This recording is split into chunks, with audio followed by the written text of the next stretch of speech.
ముందుగా మీకు, మీ కుటుంబ సభ్యులందరికీ శ్రీరామనవమి శుభాకాంక్షలు. శ్రీరామనవమి స్పెషల్ పానకం, వడపప్పు, పచ్చి ఎలా తయారు చేయాలో చూద్దాం. ఈ వీడియో మీకు నచ్చినట్లయితే ఒక లైక్ చేయండి. అలాగే మీ ఒపీనియన్‌ని కామెంట్ సెక్షన్‌లో తెలియజేయండి. మిక్సీలోనికి 2, 3 ఇలాచి, కొద్దిగా మిరియాలేసుకొని మిక్సీ పట్టుకోవాలి. గిన్నెలోనికి వాటర్ పోసుకొని, కప్పు బెల్లం వేసుకొని, బెల్లాన్ని పూర్తిగా కరిగించుకోవాలి. మనం మిక్సీ పట్టుకున్న ఇలాచి, మిరియాల పొడేసుకొని, కొన్ని తులసాకులేసుకొని, ఒకసారి బాగా కలుపుకోవడమే.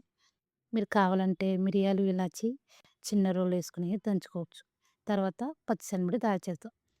ప్లేట్‌లోనికి హాఫ్ కప్ పొడి బియ్యం పిండి, పావు కప్పు బెల్లం, కొద్దిగా నెయ్యి, కొద్దిగా ఇలాచి పౌడరేసుకొని ఇవన్నీ ఒకసారి బాగా కలుపుకోవాలి. గట్టిగా ప్రెస్ చేస్తూ కలుపుకోవాలి. తర్వాత కొద్ది కొద్దిగా వాటర్ పోసుకుంటూ పిండిని కలుపుకోవాలి. మీరు కావాలంటే ఈ పిండిలన్నిటిని ఒకసారి మిక్సీ పట్టుకున్నా సరే సరిపోతుంది. తర్వాత కొద్ది కొద్దిగా వాటర్ పోసుకుంటూ పిండిని మిక్స్ చేసుకోవాలి. ఇలా పిండిని మిక్స్ అయిన తర్వాత కొద్దిగా కట్ చేసుకున్న కొబ్బరి ముక్కలు కూడా ఏసుకొని కలుపుకోవడమే. అంతేనండి, ఈజీగా పచ్చి సెలమిడి రెడీ. మీరు కావాలంటే బియ్యాన్ని నానబెట్టుకున్నా సరే పిండితో పచ్చి సెలమిడిని తయారు చేసుకోవచ్చు. తర్వాత వడపప్పు. ఒక గంట పాటు నానబెట్టుకున్న పెసరపప్పుని దానిలోని వాటర్ చేసి ఒక గిన్నెలోనికేసుకొని కొద్దిగా బెల్లాన్ని ఏసుకుంటే సరిపోతుంది. అంతేనండి, ఈజీగా శ్రీరామనవమి స్పెషల్ పానకం, వడపప్పు, పచ్చి చలిమిడి రెడీ.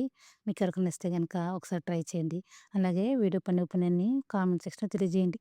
చాలా ఈజీగా తయారు చేసుకోవచ్చు.